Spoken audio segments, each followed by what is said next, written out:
Вечером 22 сентября 1854 года у входа в Северную бухту Севастополя шли ко дну корабли «Краса и слава Черноморского флота».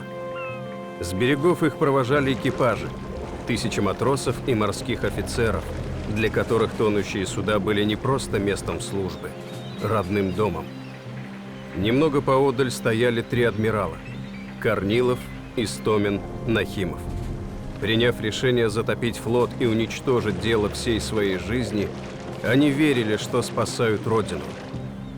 В каждом, кто наблюдал, как корабельные мачты навсегда уходят под воду, боролись два чувства – отчаяние и надежда.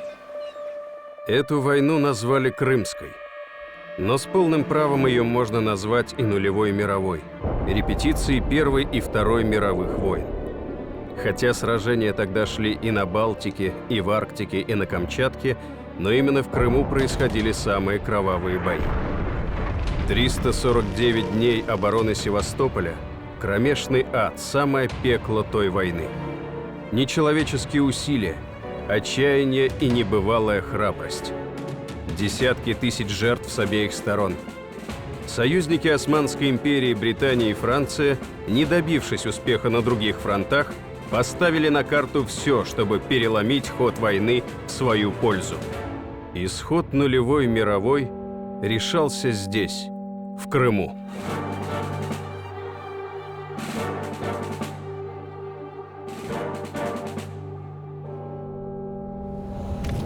В июне 1853 года император Николай I ввел армию на территорию Дунайских княжеств, Молдавии и Валахии. Он требовал от турецкого султана Абдул-Меджида предоставить России протекторат над православными подданными Османской империи. Султан, тайно опиравшийся на поддержку западных держав, отказался пойти навстречу России. После Синопского сражения, в котором эскадра адмирала Нахимова уничтожила турецкий флот, Британия и Франция объявили России войну. Опасаясь присоединения Австрии к антироссийской коалиции, Николай пошел на попятную и вывел русскую армию из Дунайских княжеств. Но это не привело к ослаблению конфликта. Союзники продолжали атаковать российские границы на Балтийском, Белом и Баренцевом морях, а также у берегов Камчатки. Летом 1854 года союзные войска в составе 40 тысяч французов и 20 тысяч англичан высадились в Варне, на берегу Черного моря. Англо-французская эскадра, состоящая из 28 кораблей, подошла к Одессе. Союзники потребовали выдачи всех находящихся в гавани торговых судов. На это дерзкое требование русские даже не стали отвечать, и тогда 9 неприятельских пароходов приблизились к городу и открыли бомбардировку. В итоге были уничтожены причалы порта, склады и почти все торговые суда. Одно из вражеских ядер попало в основание памятника Ришелье и повредило пьедестал.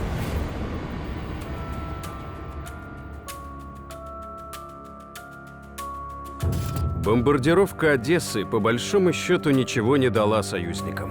Тем временем многотысячная англо-французская армия простаивала в Варне. Жара и антисанитария привели к эпидемии холеры. Началось моральное разложение. В Варну прибыл Уильям Рассел, первый в истории военный журналист. Свою корреспонденцию, охладившую пыл британских обывателей, Рассел публиковал в «Таймс».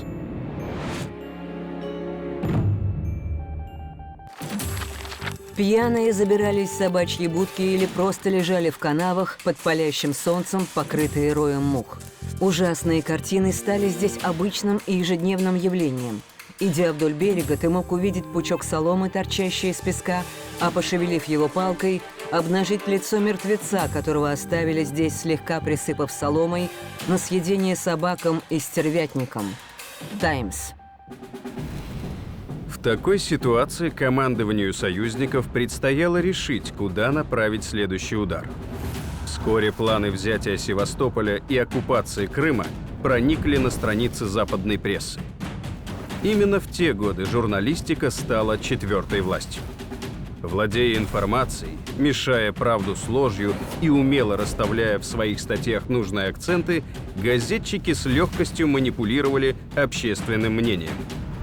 Порой они оказывали влияние на сам ход войны. В России говорили: «У нас нет нужды в шпионах, нам достаточно почитать «Таймс». Крым, конечно, представлял собой лакомый кусок для агрессоров. Но главнокомандующий Черноморским флотом и Крымской армией князь Меньшиков отказывался в это верить. Когда адмирал Корнилов принес ему список жителей Севастополя, сделавших добровольные пожертвования на оборону города, князь заявил: «Я не хочу видеть списка трусов», и выпроводил адмирала из своего кабинета. Корнилов был взбешен легкомыслием своего начальника. Корнилов Владимир Алексеевич родился в 1806 году. Вице-адмирал русского флота, сын иркутского, затем тобольского губернатора. В 15 лет был определен в морской кадетский корпус. Поступив на службу, на вверенном ему корабле разработал образцовый распорядок, который вскоре был распространен на всех судах Черноморского флота. Принимал участие в ряде морских сражений, неоднократно обеспечивал высадку десанта во время Кавказской войны. В 1850 году стал начальником штаба Черноморского флота. В конце лета несметный флот противника отплыл из Варны. 360 военных судов и транспортов с армией, артиллерией и обозами направились в сторону Крыма. 1 сентября с Севастопольского берега можно было разглядеть сплошную темную массу, окутанную дымом и туманом. Однако корабли противника обошли Севастополь. Они не рискнули атаковать город с моря. Через день союзники начали высадку возле Евпатории. Руководил операцией маршал Сент-Арно, командующий французской армией. Этот прирожденный авантюрист, бывший дезертир, актер и учитель фехтования, когда-то привел Луи Наполеона к власти, устроив государственный переворот. В Варне Сент-Арно, давно болевший малярией, заразился еще и холерой. Понимая, что жить ему осталось недолго, он торопился вступить в бой с русской армией, чтобы увенчать себя победой. Англичанами командовал генерал Раглан, потерявший руку в бою при Ватерлоу 40 лет назад и с тех пор не нюхавший пороха. Раглан во всем подчинялся более опытному Сент-Арно. Численность преимущества была на стороне союзников. Против 60 тысяч англичан и французов крымская армия князя Меньшикова могла выставить лишь 37,5 тысяч человек. К тому же союзники почти поголовно были вооружены скорострельными нарезными винтовками-штуцерами. Русские солдаты в основном располагали гладкоствольными винтовками с меньшей точностью и дальностью стрельбы. Сентябрь 1854 года. Окрестности Евпатории превратились в огромный походный лагерь. Лодки беспрестанно курсировали от судов к берегу и обратно, перевозя офицеров, солдат и лошадей. Сент-Арно в бешенстве хватал Раглана за пустой рукав. По мнению маршала, англичане были слишком неторопливы. Только через 5 дней объединенная союзная армия двинулась на юг, в сторону Севастополя. 7 сентября армия под командованием князя Меньшикова, готовясь встретить противника, занимает оборонительную позицию на полпути к Севастополю, возле устья реки Альма. Войска растянуты на несколько километров, с тыла их защищают высоты, на которые можно отступить в случае отхода. Утром 8 сентября неприятельские войска приближаются к Альме. Со стороны моря их сопровождает флот. Союзники планируют одновременно атаковать с фронта, а также обойти оба фланга русской армии. Главная цель – телеграфный холм, Приморская высота, господствующая над Севастопольской дорогой. В русском лагере царило праздничное настроение. Наполеона в 12 году одолели, а с его племянником и подавно справимся. В воздухе витало чувство скорой победы. Многие, не нюхавшие пороха, ожидали не боя, а парада. Князь Меньшиков был настолько уверен в успехе сражения, что шутил, приглашая жителей Севастополя наблюдать за его ходом, да еще из портера. А генерал Кирьяков, командовавший левым флангом русской армии и оборонявший Телеграфный холм, стал автором печально знаменитого выражения «шапками закидаем».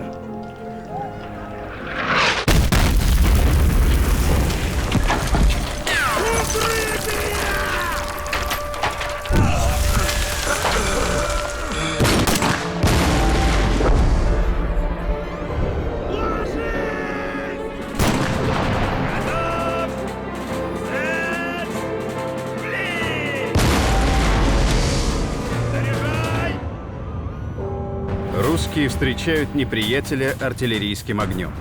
Однако начинают стрелять слишком рано. Ядра поначалу не долетают, а пушечный дым относит в нашу сторону. Приблизившись к русским, солдаты союзников открывают прицельную стрельбу из штуцеров, которая производит большие опустошения в русских рядах. Одновременно союзный флот поддерживает своих огнем с моря. После того, как союзники практически беспрепятственно форсируют Альму, командующий правым флангом французской армии генерал Боске приказывает зуавам взять ближайшие высоты и идти на Телеграфный холм. Зуавы – бойцы элитных частей легкой пехоты французских колониальных войск. Формировались из жителей Северной Африки и добровольцев французов. Помимо отличной строевой подготовки, выделялись разноцветным обмундированием, включавшим в себя короткие куртки, шаровары и экзотические головные уборы типа турецких фесок.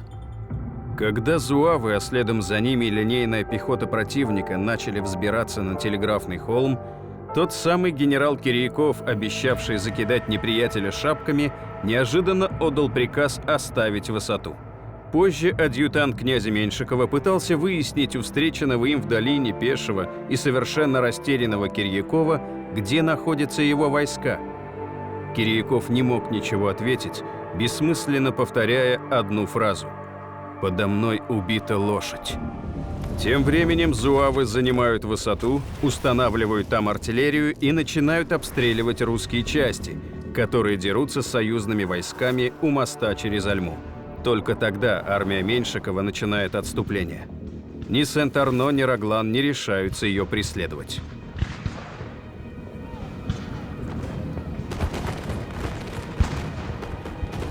Битва была еще в самом разгаре, когда к Альме подъехал всадник, по виду молоденький матрос в фуражке и бушлате, явно с чужого плеча.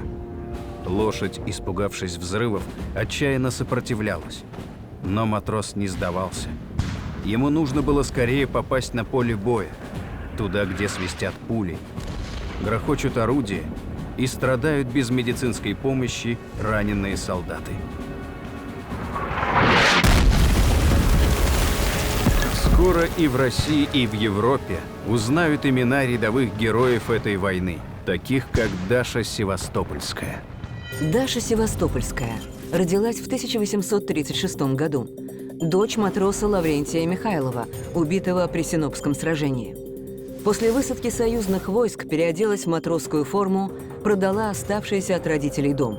На вырученные деньги купила лошадь с повозкой, множество одеял и белого полотна, бутыли с уксусом и вином.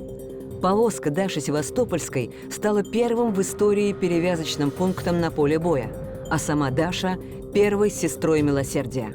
Узнав о подвиге девушки, Николай I пожаловал ей золотую медаль за усердие. Первое крупное столкновение сухопутных армий стало настоящим шоком для обеих сторон. Началась война, которую давно ждали, но никто не представлял, каких жертв она потребует. Российские потери в Альминском сражении составили 5700 человек, потери союзников – 3300 человек. Князь Меньшиков, чтобы не оказаться отрезанным от остальной России, отвел армию от Севастополя на север, к Бахчисараю. Казалось, судьба города предрешена. Однако произошло нечто неожиданное. Союзные войска, приблизившись к Севастополю с северной, слабо укрепленной стороны, могли бы относительно легко владеть городом, однако обошли его и направились к югу. Узнав это, адмирал Корнилов записал в своем дневнике: «Должно быть, Бог не оставил еще России». Англичане разбили свой лагерь возле Балаклавы, французы в районе Камышовой бухты. Турецких солдат цивилизованные европейцы использовали в качестве вьючных животных, щедро осыпая палочными ударами. Карикатура из журнала «Панч». Какое применение Джек нашел туркам под Балаклавой? Британский офицер. «Привет, Джек. Чем ты занимаешься, Джек? Видите ли, Ваша честь, ездить верхом намного приятнее, чем ходить пешком. А когда этот парень устанет, я оседлаю другого голубка». В самом Севастополе ожидали нападения с моря. Если бы это случилось, город не продержался бы и дня. Флот союзников только по численности превосходил российский как минимум вдвое. Адмирал Корнилов предлагал дать противнику морское сражение. Пусть оно заранее обречено, но так можно хотя бы избежать постыдного плена. Нахимов спорил, еще не все потеряно. Если затопить российский флот, суда противника не смогут войти в бухту. В итоге было решено часть кораблей разоружить и затопить, а часть превратить в плавучие батареи.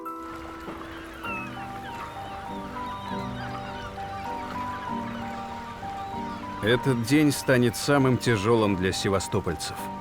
Для многих из них флот был не только частью жизни, флот был всем. Прощаясь с уходящими под воду кораблями, матросы не могли сдержать слез. Один из кораблей «Три святителя», прославившийся в Синопском сражении, никак не хотел идти на дно. Тогда пароход-громоносец приготовился к обстрелу корабля. И вдруг один из матросов подал знак «Не стреляйте!» и кинулся в воду. Доплыв до трех святителей, он взобрался на борт и вскоре исчез из виду. А когда появился, в руках держал икону Николая Чудотворца. Только после того, как икона была спасена, корабль закачался и начал медленно опускаться под воду. Вот и все. Что дальше? Главнокомандующий князь Меньшиков, ненадолго наведавшись в Севастополь, поручил оборону осажденного города двум адмиралам – Корнилову и Нахимову. Они организовали работу по возведению земляных укреплений. За несколько дней яркий приморский город изменился до неузнаваемости. На улицах появились баррикады, в окнах домов бойницы для ружейной обороны. Вокруг Севастополя была построена оборонительная линия протяженностью в 7 километров, с 7 расположенными на ней бастионами. Фортификационные работы возглавил выдающийся военный инженер Тотлебен. Тотлебен Эдуард Иванович. Родился в 1818 году. Из-за болезни сердца не смог окончить полный курс в инженерном училище в Санкт-Петербурге и был переведен в учебный саперный батальон, где обратил на себя внимание генерала Шильдера. Заведовал осадными работами во время Кавказской войны. По возвращении с Кавказа был назначен адъютантом Шильдера и участвовал в осаде крепости Силистрия. После окончания Дунайской кампании был направлен в Севастополь. Саперные батальоны и отряды рабочих землекопов под руководством Тотлебена работали круглосуточно. Уже тогда на лицах жителей осажденного города появился особый отпечаток, сосредоточенно суровый и в то же время торжественный. Севастопольцы были готовы умереть в любую минуту. Они словно перестали бояться смерти. Главное, чтобы продолжал жить их город.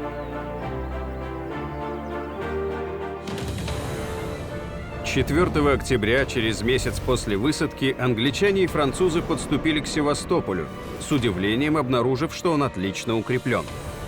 Адмирал Корнилов обратился к севастопольскому гарнизону. «Нам некуда отступать. Позади нас море, впереди неприятель. Помните же, не верь отступлению. Пусть музыканты забудут играть ретираду. Тот изменник, кто протрубит ретираду. И если я сам прикажу отступать, кали в меня». Следующим утром на город посыпались бомбы и пушечные ядра. Ответный огонь неуклонно подавлял позиции противника.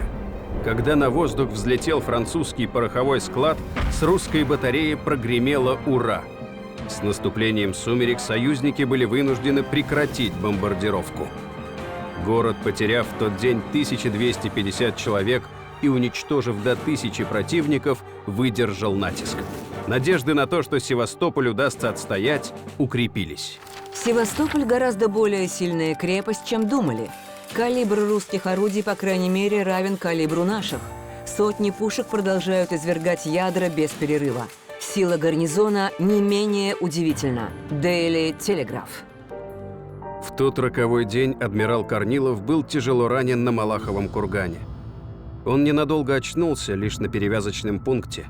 Сказал, что умирать легко, когда совесть спокойна, и закрыл глаза. Нахимов простился с ближайшим другом, когда канонада замолкла. Адмирал приказал отдать Корнилову все офицерские почести, а сам взял на себя командование обороной Севастополя. На следующее утро союзники возобновили бомбардировку и продолжали ее несколько дней. Но это было похоже на жест отчаяния. Ни у лорда Раглана, ни у нового французского командующего Канробера не было четкого плана действий. Поначалу не было его и у князя Меньшикова. Однако после ободряющих писем от императора Николая он решил дать союзникам новый бой – попытаться волевым усилием снять с Севастополя осаду. 13 октября в 5 часу утра армия русского генерала Липранди входит в долину к северу от Балаклавы. Подступ к базе английского экспедиционного корпуса охраняют расположенные на буграх 4 редута. На каждом находится по 250 турецких солдат и английский орудийный расчет. Русские штыковой атакой выбивают турок из первого редута, остальные редуты турки оставляют без боя. Англичане пытаются остановить их силой оружия. Чтобы переломить ход сражения, Раглан написал записку, в которой кавалерии предписывалось немедленно выдвинуться к линии фронта и атаковать противника. Взглянув на поле боя, командующий британской кавалерией лорд Лукон понял, что ситуация самоубийственная. Всадники, оказавшись у занятых русскими позиций, попадут под артиллерийский огонь с обоих флангов. Но приказ есть приказ. Позже Раглан утверждал, что он был истолкован неверно. Он якобы устно прибавил слова «выдвинуться, если это возможно». Так или иначе, этих слов никто не услышал. Судьба бригады британской легкой кавалерии была решена. Легкая кавалерия – мобильный род войск, использовавший коней малых по массе пород, быстрых и выносливых. Обычно применялась для осуществления стратегической разведки.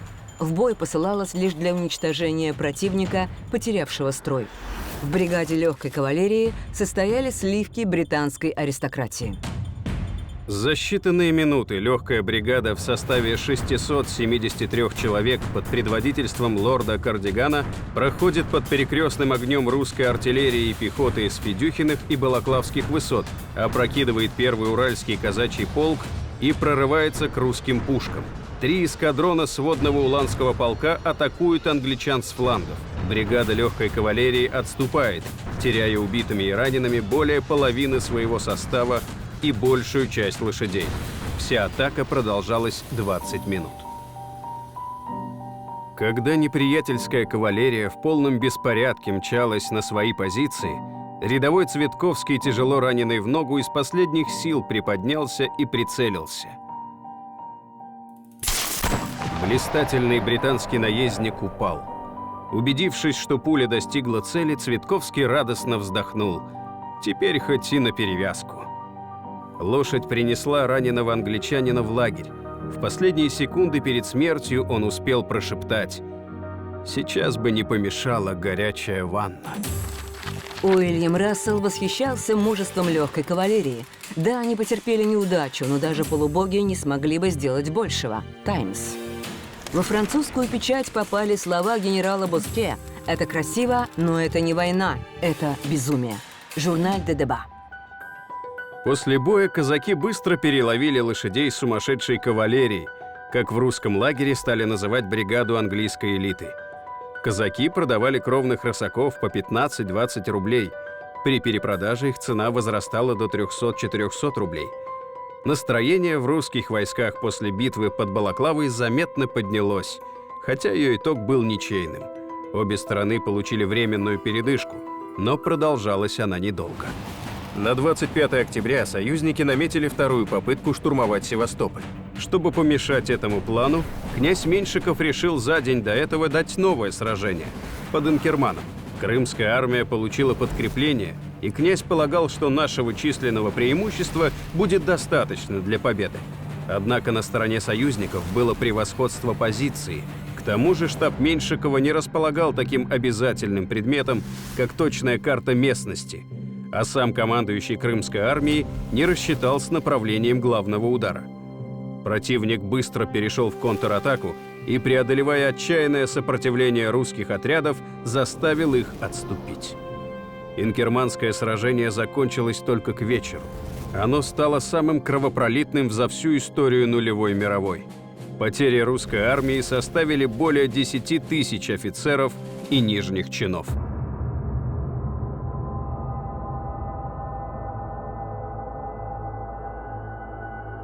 После боя наступила тишина.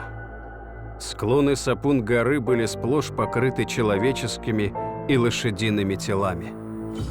Казалось, что сама земля стонет от боли. Искалеченные солдаты, кто-то с перебитыми руками или ногами, кто-то с выбитыми глазами, часами ждали помощи. Порой она приходила слишком поздно. Чтобы собрать всех раненых, просто не хватало медицинского персонала. Пытаясь выбраться из этого ада, некоторые сходили с ума. Так русский солдат долго искал на поле сражения кольцо, подаренное его матушкой. Только вот кольцо это оставалось на оторванной ядром руке. Союзникам эта победа тоже досталась немалой кровью. У англичан и французов из строя убитыми и ранеными выбыло до 4500 человек. Но главным итогом инкерманского сражения стало то, что и лорду Раглану, и новому командующему французским экспедиционным корпусом генералу Канраберу пришлось отложить очередной штурм Севастополя. Им предстояла долгая, изматывающая осада. Отступление русских после Инкермана – это отступление раненого медведя. Morning Chronicle. После начала осады император Николай объявил, что месяц службы в Севастополе считается за год. Со всех концов России в осажденный город приходили пожертвования – и деньгами, и вещами, и перевязочными материалами для раненых. Жены флотских и армейских офицеров приезжали в Севастополь и оставались, помогая мужчинам вести хозяйство. А солдатские жены пробирались в Крым пешком. Во время боев они под градом пуль носили воду и квас для солдат. Великая княжна Елена Павловна, жена младшего брата государя, на свои средства организовала крестовоздвиженскую общину, которая стала прообразом Красного Креста. В ноябре первые сестры общины отправились в Севастополь. Возглавил их работу знаменитый хирург Пирогов. Солдаты верили в Пирогова как в чудотворца. Многие полагали, что нет для этого хирурга невозможного. Случались и жуткие курьезы. Однажды на перевязочный пункт принесли бойца, которому осколком оторвало голову, а на удивленный вопрос доктора ответили: «Ничего, ваше благородие, авось господин Пирогов сможет как-нибудь оживить».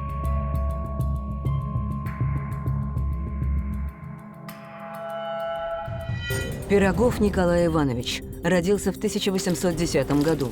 В 14 лет поступил на медицинский факультет Московского университета.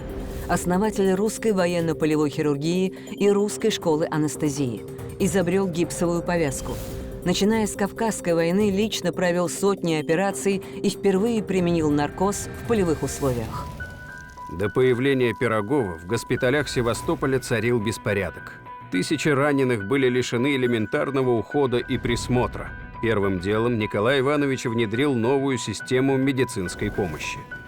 Раненых в ходе больших сражений начали тщательно осматривать на перевязочном пункте и в зависимости от тяжести либо оперировали на месте, либо эвакуировали вглубь страны. Сестры Крестовоздвиженской общины, в ряды которых вошла Даша Севастопольская, обеспечивали повседневный уход за ранеными, заботились о том, чтобы их хорошо кормили, следили за чистотой и сменой белья, регулярно проветривали помещения, делали перевязки и раздавали лекарства. Солдаты так полюбили сестер милосердия, что порой начинали громко стонать лишь для того, чтобы привлечь их внимание. Сестры приходили к выздоравливающим раненым и рассказывали им сказки. К началу зимы бомбардировка Севастополя прекратилась, однако город постоянно обстреливали. На бастионах, подвергая жизнь смертельной опасности, круглосуточно дежурили солдаты, матросы и офицеры. Новым методом борьбы с неприятелем стали внезапные ночные вылазки к месту расположения союзников с целью разведки, захвата пленных и нанесения урона противнику. Нередко случались рукопашные схватки. Среди участников вылазок на всю Россию прославился Петр Кошка. Кошка Петр Маркович родился в 1828 году в семье украинского крепостного. По достижении совершеннолетия был отдан в рекруты. Служил матросом 30-го флотского экипажа Черноморского флота. Добровольцем участвовал в 18 вылазках. Был награжден 3 знаками отличия военного ордена и 4 медалями. Кроме групповых вылазок, во время которых Петр Кошка обыкновенно приносил на себе раненых англичан и французов, он нередко в одиночку пробирался к английским траншеям и брал все, что плохо лежит. Штуцеры, которых так не хватало защитникам города, одеяла, носилки. Однажды увел вражеского коня, в другой раз умудрился вытащить прямо из французского котла вареную говяжью ногу, после чего устроил на бастионе настоящий пир. Но главной целью Петра Кошки было устроить переполох среди союзников. Когда они замечали неладное, то открывали беспорядочную пальбу, впустую растрачивая множество зарядов. Вернувшись к своим, Кошка усмехался. «Вот как я их распатронил, чертей!»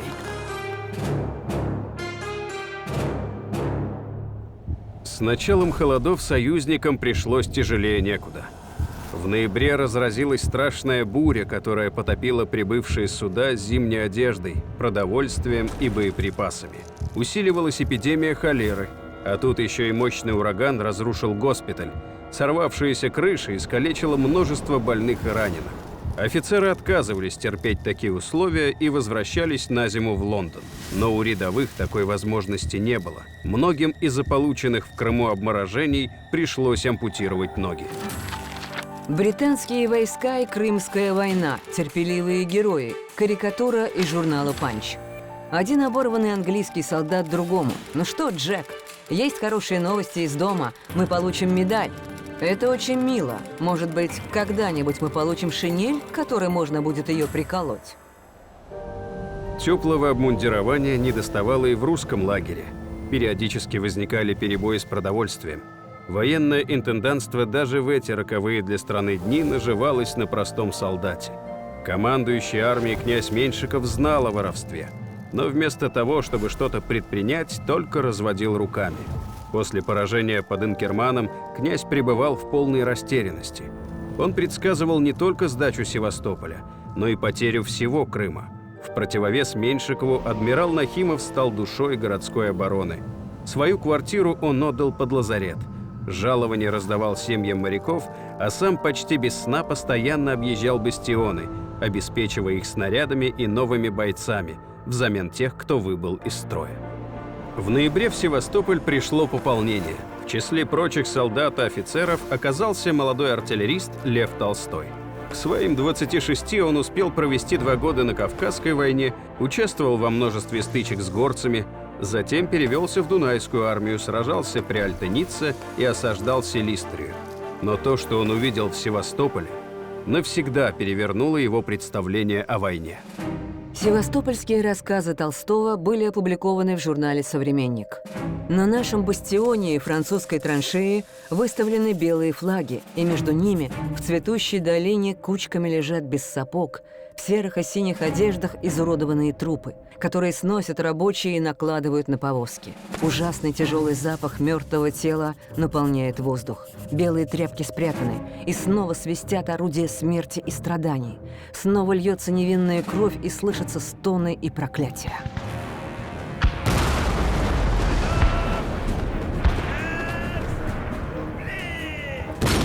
Толстой провел несколько месяцев на самом опасном, легендарном 4-м бастионе, который чаще других подвергался обстрелам противника. Солдаты бросали жребий, чтобы избежать участи попасть на 4-й бастион. Здесь часто видели адмирала Нахимова. Тот ходил по укреплению, не прячась от пуль, словно испытывая судьбу на прочность. Шел 4-й месяц обороны. План западных держав нанести в Крыму молниеносный удар оказался иллюзией.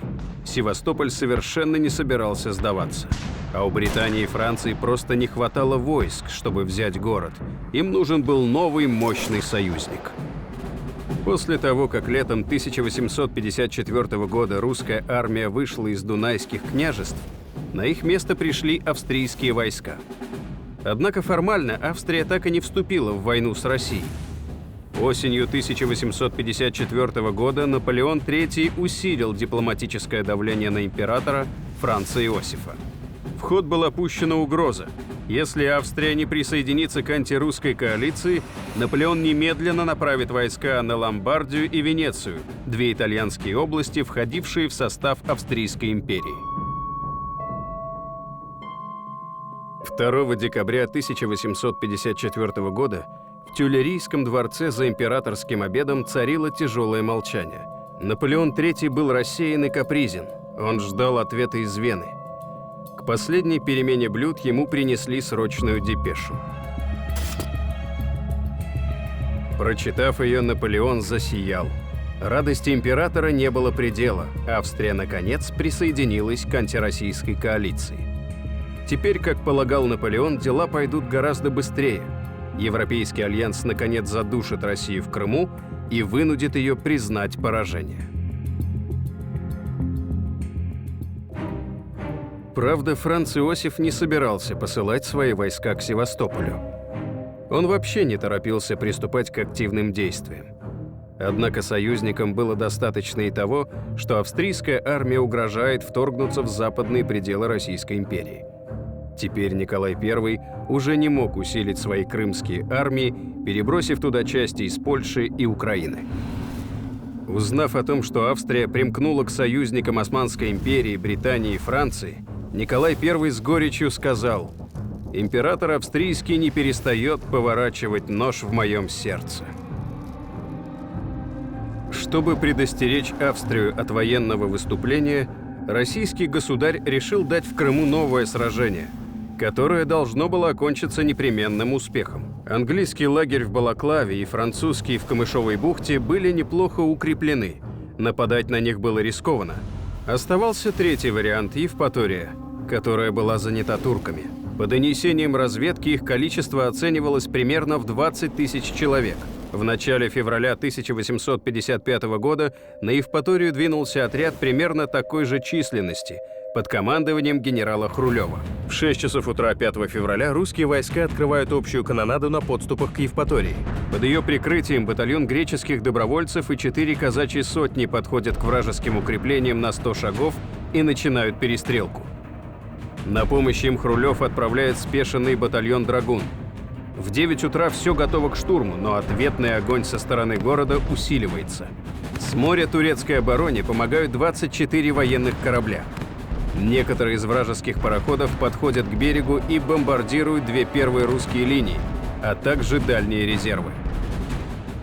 2 батальона Азовского пехотного полка под прикрытием наших батарей подходят к городу. Противник встречает их ружейными выстрелами, а также огнем из полевых орудий. Множество солдат и офицеров гибнут. Несмотря на это, русские ротные колонны доходят до рва, но обнаруживают, что он заполнен водой, а длина штурмовых лестниц недостаточна.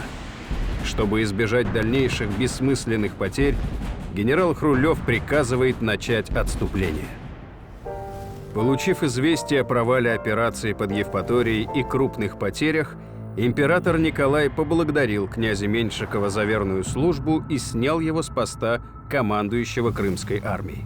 Хотя официальная отставка объяснялась плохим самочувствием князя, истинной причиной стало недовольство Николая отсутствием каких-либо успехов в Крыму. Меньшикова заменил генерал-адъютант Михаил Дмитриевич Горчаков. Тот самый Горчаков, который фактически провалил Дунайскую кампанию. Прибыв в осажденный город, Горчаков решил сблизиться с солдатами и матросами. С этой целью он время от времени появлялся на бастионах, где вел себя скорее как любознательный путешественник, чем как командующий армией. Рассеянно заглянув в амбразуру и удивившись близости вражеских позиций, он удалялся в штаб и при этом мурлыкал себе под нос французскую песенку. Русский язык князю вообще плохо давался, и рядовые защитники Севастополя в виде Горчакова часто не понимали, кто это такой и чего он от них хочет. Замена командующего Крымской армией стала последним политическим действием Николая. Он тяжело переживал неудачу под Евпаторией, опасался того, что вслед за Австрией против нас выступит и Пруссия, другой наш ближний в прошлом союзник. Россия, по сути, оставалась одна против всего мира. Такой исход был для российского императора личной трагедией. Николай словно искал смерти. Заболев простудой, он в лютый февральский мороз в одном мундире присутствовал в манеже на военном смотре. 17 февраля царь слег. А в половине 4-го ночи лейб-медик сообщил, что Николай находится при смерти. Утром началась агония. В половине 1-го дня все было кончено. Над Зимним дворцом взвилось черное знамя.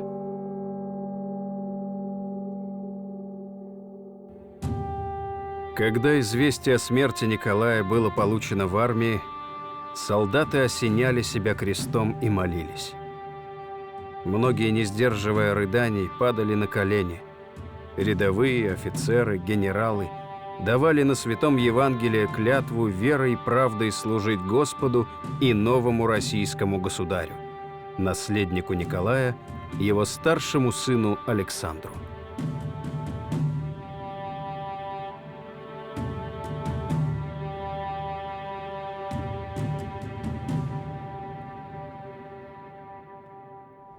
Весной союзники получили свежее подкрепление. В начале мая в Крым прибыли французские резервы. За несколько дней до этого в Балаклаву были привезены 15 тысяч солдат нового участника антироссийской коалиции – Сардинского королевства. Сардинское королевство – итальянское государство со столицей в Турине, существовавшее с 1720 по 1861 годы. Включало в себя графство Пьемонт, герцогство Савоя, остров Сардиния, а также ряд более мелких владений. Стало центром, вокруг которого произошло объединение Италии. У короля Сардинии Виктора Эммануила II не было ни политических, ни территориальных, ни каких-либо других претензий к России. Однако он с легкостью отправил своих солдат на верную гибель, заручившись обещанием Наполеона III содействовать объединению Италии под Сардинской короной. Силы союзников возросли до 170 тысяч человек. Теперь французский император мог с полным правом требовать решительных действий в Крыму. Перед союзными войсками встала новая задача – отрезать Севастополь от поставок продовольствия и боеприпасов. Из Камышовой бухты и Балаклавы отправилась экспедиция в восточную часть Крыма. 11 мая французские корабли с 16 тысячами человек высадились возле Керчи. Русские войска, заметно уступавшие по численности, были вынуждены отступить по Феодосийской дороге. Заняв город, французы устроили погром. Они врывались в дома, грабили имущество мирных жителей, а когда добрались до винных бочек, устроили пальбу по курам, уткам и свиньям. Они даже ограбили церкви и городской музей. На этом союзники не остановились. Обеспечив себе контроль над Азовским морем, они все лето нападали на прибрежные населенные пункты и предавались грабежам. Однако их основная задача так и не была выполнена. Неприятельские войска не смогли овладеть Чангарской переправой и перекрыть дорогу на Севастополь. Сам осажденный город, несмотря на все выпавшие испытания, поддерживал видимость мирной жизни. По-прежнему работали лавки и трактиры. В павильонах под музыку военного оркестра вели чинные разговоры офицеров в белых перчатках, которым вечером предстояло вернуться на свои бастионы.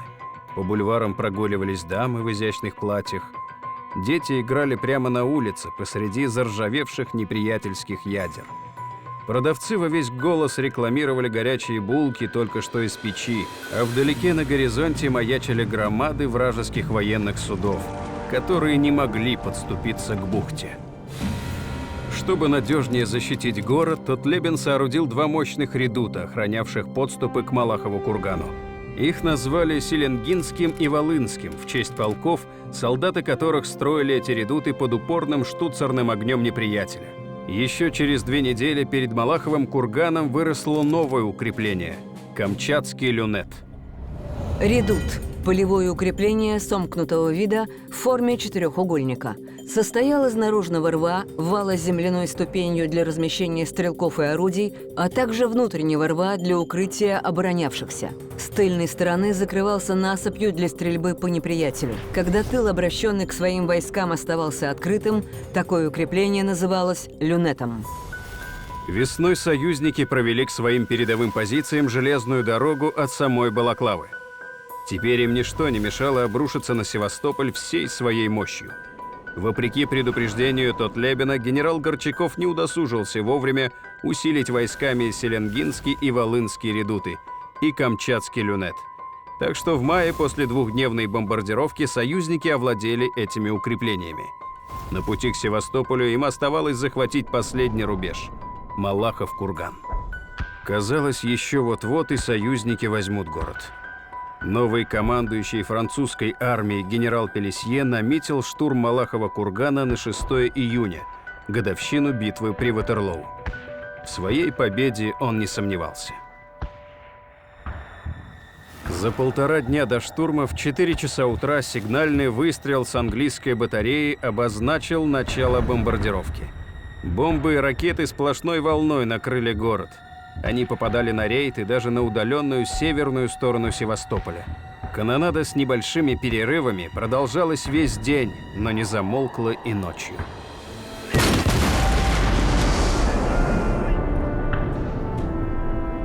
Тотлебен не спал уже несколько суток.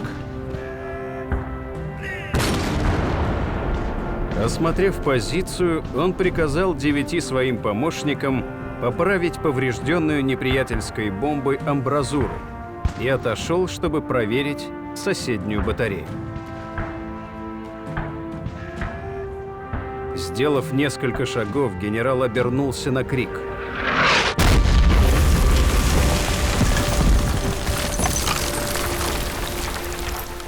Новая бомба насмерть положила всех 9 помощников. Поспать Тотлебену так и не удалось. Союзники начали штурм еще до рассвета.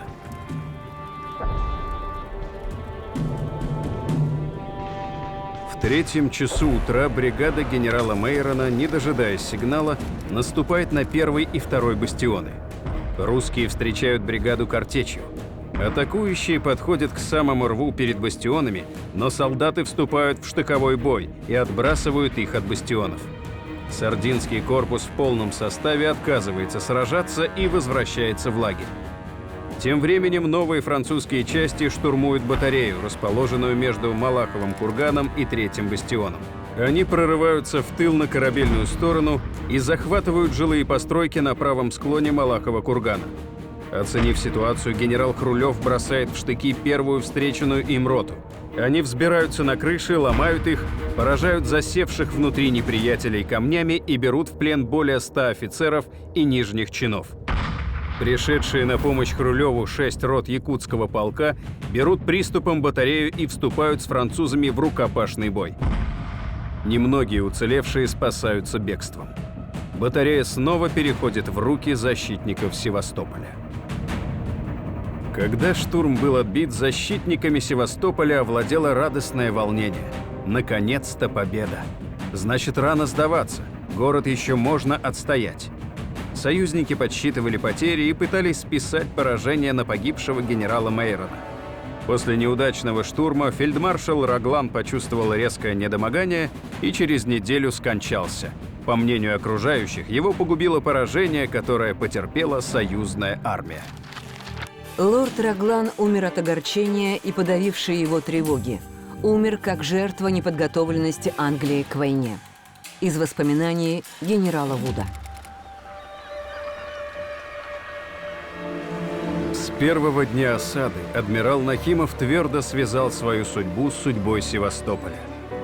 Он решил, что не переживет захвата города, и, отдавая все силы его обороне, не допуская и мысли о сдаче, по сути, продлевал себе жизнь.